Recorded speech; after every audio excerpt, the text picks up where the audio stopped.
You ever feel like you want money to be your greatest ally and work for you, but it becomes your biggest enemy? If you're a new wealth builder who wants to unlock money's potential in your life, but you feel stuck, uninspired, confused, or overwhelmed, then you're exactly where I was 14 years ago. And nothing changed for me until I created a real money vision for myself in my life. It wasn't a generic goal, it wasn't a one size fits all rule, but it was customized and it gave me the reason why for all of the hard work that I was doing on a daily basis or trying to do that made what I was doing worth it. It connected what I wanted in life to what I needed to do on a daily basis, and it gave me a clear roadmap for how I needed to get there. So, in this video, I'm going to give you the step by step method that I use so that you could build your own. This is really a system that combines financial theory with the psychology of why money matters to you. And so, once you pair those things up, you have a clear roadmap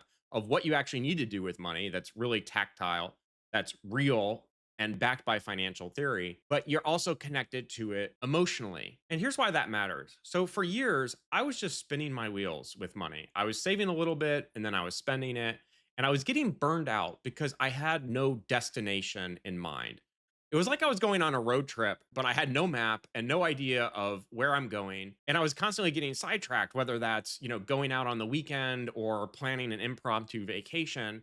And it was because I didn't have a mission in my life. So, what really transformed this for me was that I created a clear vision and it gave me a path to follow month by month, year by year, so that I knew exactly where I was going to get to based on my level of income, my savings, and what I wanted money to do. And so that gets into step one, where we talk about having enough. And this is going to be different for everyone. But what you have to do is look at your own financial situation and your wants and your needs and what you want in life and figure out exactly how much money you need in order to be content. And so the question that I asked myself was, how much passive income would I need every single month to give me the real freedom in my life that I need? And this isn't an extravagant amount. I actually started really low. I started with the idea of, what if I had an extra $500 or $1,000 every single month that I didn't have to work for, but it just was there for me. This could give me breathing room in maybe my rent or different things that I like to spend money on. And so, whatever your monthly need is, the question is, how much money do you need to save for you to be able to have that money available to you every month? And this is where financial theory comes into play. There was a famous study called the Trinity Study, and you may have heard about it before, but it's called the 4% rule. And what the 4% rule says is it really looked at retirees and it said that you can withdraw 4% of whatever you have invested every year for 30 years or more and still have your money left over at the end of that time period. And in most cases, what actually happens is you're drawing 4% a year, you actually end up with double the amount of money that you started with, even while you're drawing on that money. So in this video, I'm going to focus on, how do I just generate $1,000 a month? How much money do I actually have to save and work for to be able to do that? Well, the math is surprisingly simple, and I'll have a free tool available on my website related to this video that walks through more of the detailed math and also gives you some different milestones that you might consider as you're thinking about building this vision for yourself. So, for any monthly expense that you want to cover, you just multiply that by 300, and that is basically the amount that you need to use 4% of that to cover this expense. And this does a few surprising things that I'm going to get to, but just to walk you through some examples. So let's say you had a $10 Netflix monthly subscription, which I think is up to like 20 bucks now, which is crazy. You would multiply $10 by 300 and you would need $3,000 invested to basically pay for that subscription. A $500 car payment times 300, you would need $150,000 to pay for that car payment. And then let's say you have a rent payment of $1,000. And let's say you wanted that rent payment to be covered. Well, how much money would you need? You would need $300,000.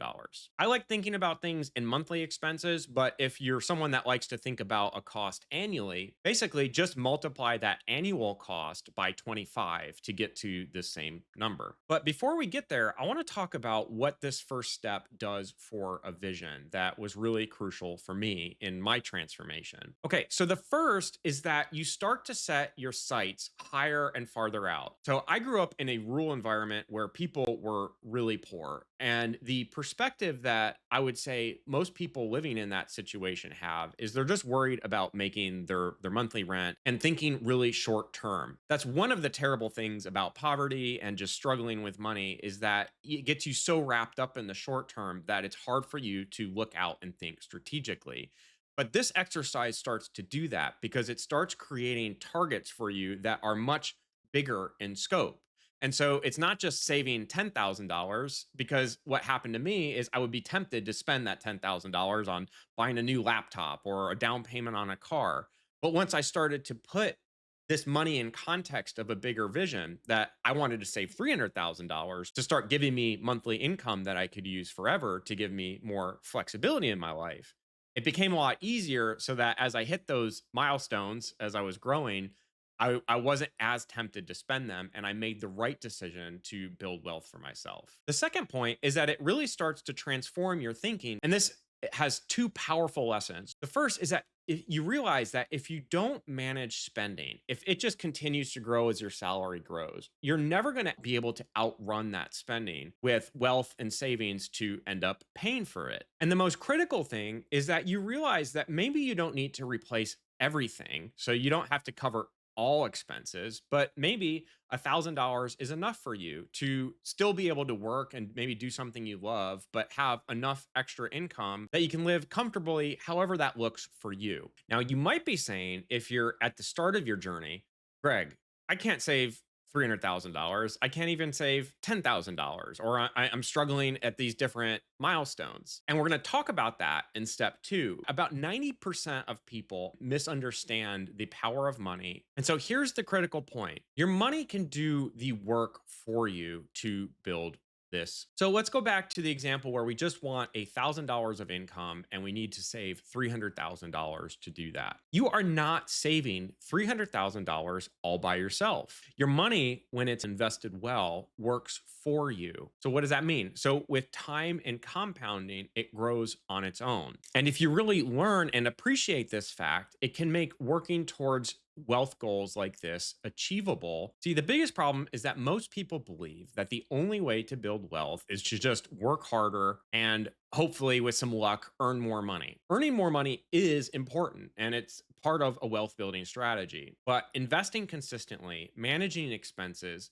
giving yourself and your money the time that it needs to grow on its own is way more important. So in step two, what we do is we're going to connect how much money we needed in step one to how much money do I actually need to save to get there. So there are four main dials, and I want you to imagine like you're turning little dials in this plan. So the first dial is how much time you have to be able to save. So the earlier you start, the better, because money's going to work harder for you. How much return you're going to get on your investment, how much money you already have saved, and really how much money you make every year. And in your plan that we customize, you use these dials to kind of fine tune exactly how much you need in step one and how much you're going to need to be able to save and invest every month to get there. And I'm going to create a fictional person. So this person is 25 years old. Let's say they finished college and they got a job and they're getting paid $48,000 a year or $4,000 a month. They're 25, but by the time they're 55, so they're giving themselves 30 years to get to this goal, they want to be able to have this $1,000 of monthly income that we talked about. So they need $300,000 to save over this time. And because they just finished college and they just got this job, they haven't been able to save any money. So we'll just start them at zero. And so the question is, how much money do I need to save on a daily or monthly basis to get to this goal? Now, nerd alert, I built a calculator to do this. And the tool that I'll share today will not have this calculator because I'm still working on it. And it's part of this program that I'm working on. And I'm not quite happy with how it's working yet. But I'm going to use it to demonstrate this idea. And then I'll give you free links to calculators you can find online that sort of do the same thing. So this is the calculator I built. So your target is $300,000. We're saying you have no money saved. We're saying your annual income is $48,000 and you have 30 years to hit your target. Now, how much money you're going to earn on your investments is a major assumption. What I like to stick to is about 7%. 7% is what the stock market has returned on average over the long term or the existence of the US stock market. World stock markets or the world overall earns about 6%. For me, it's a good middle of the road assumption between 6 to 7%.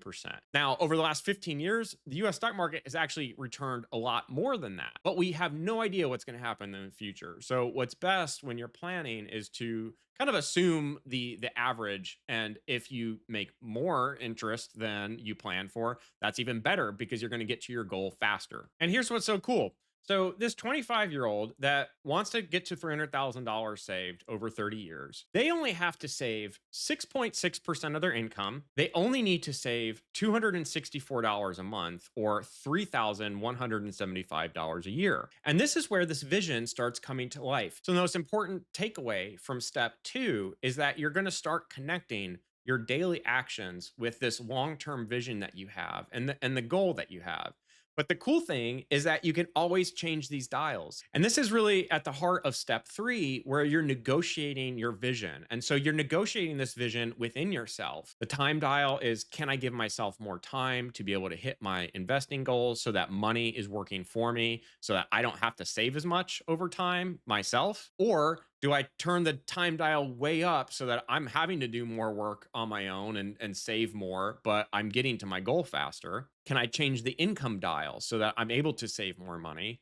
Can I cut back and turn down the spending dial so that I can reprioritize and work towards this vision? Ironically, the happier you are with less stuff, the faster your money works for you because you're going to have more of it that you can start investing and growing on its own. And this was a big part of my mindset transformation is I had a massive shift from mindless consumerism to conscious wealth building. And in a future video, I'll talk way more about that. So let's recap these steps. If you go to my website, I'll have a one pager for you that walks through these. The first is find your enough number. And so that is whatever monthly passive income amount that you need, maybe not to stop working forever, but to allow money to be working for you in the way that you want. Take that monthly income and multiply it by 300. And that's how much money you need to save. That is your long-term destination. It's where you're going to on the road trip of this wealth building journey. Then you need to calculate your path. And that's where we turn these different dials to get to the destination at the time that you want to get there. And then finally, step 3 is just negotiating that vision. I promise you, the vision I had 14 years ago looks completely different than it does today. So there is no right answer, and the vision's always going to change. What's important is you understand the building blocks so that you can continually grow with this vision over time. So if you built a vision for yourself with money, I'd love to hear about it in the comments. And if you're watching this and thinking, I need help building this vision and I need help kind of understanding the tactical, like, how do I actually invest? How do I get this ball rolling? Then I have something for you. So in the next few weeks, I'm excited to announce that I'm going to be opening my first kind of money monk business. So I've had people ask me, like, do you sell anything? And so I want to build something together. And so for this first set of clients, I'm going to be looking for people that want to play a part in giving feedback to me on what's helpful and building something together. What I'm going to be doing is walking through a program that we get together on Zoom. And I haven't figured out quite how often we'll be meeting. I would say maybe an hour or two a week for 4 to 6 weeks. And it'll be a small group program where we create visions. We build a clear financial plan. We get into how to get better at cash flow because that's a whole other skill set that we haven't talked about in this vision is how do I actually save the money that I need to save and how can I negotiate my expenses and how do I think about that differently to then also building a low cost investment strategy that doesn't give money to financial advisors, but allows you to have the confidence to do it yourself so that you save money on fees. Interested in that, I will be sharing it through my newsletter. So just visit my website and sign up there. And I haven't figured out the size. I want it to be small and importantly, not like thousands of dollars for some program, but something that's affordable for people that are at the beginning of this journey that can help them save time and achieve their wealth goals faster. Now, if you were on step 2 and a little stumped about how compound interest works and how just a little bit of savings can actually grow to a much larger amount over time, I have a video on compound interest that I released about a month or two ago that I would suggest you watch next because it's going to start educating you around how money really works for you. So, thank you for watching, and I'll see you on the next video.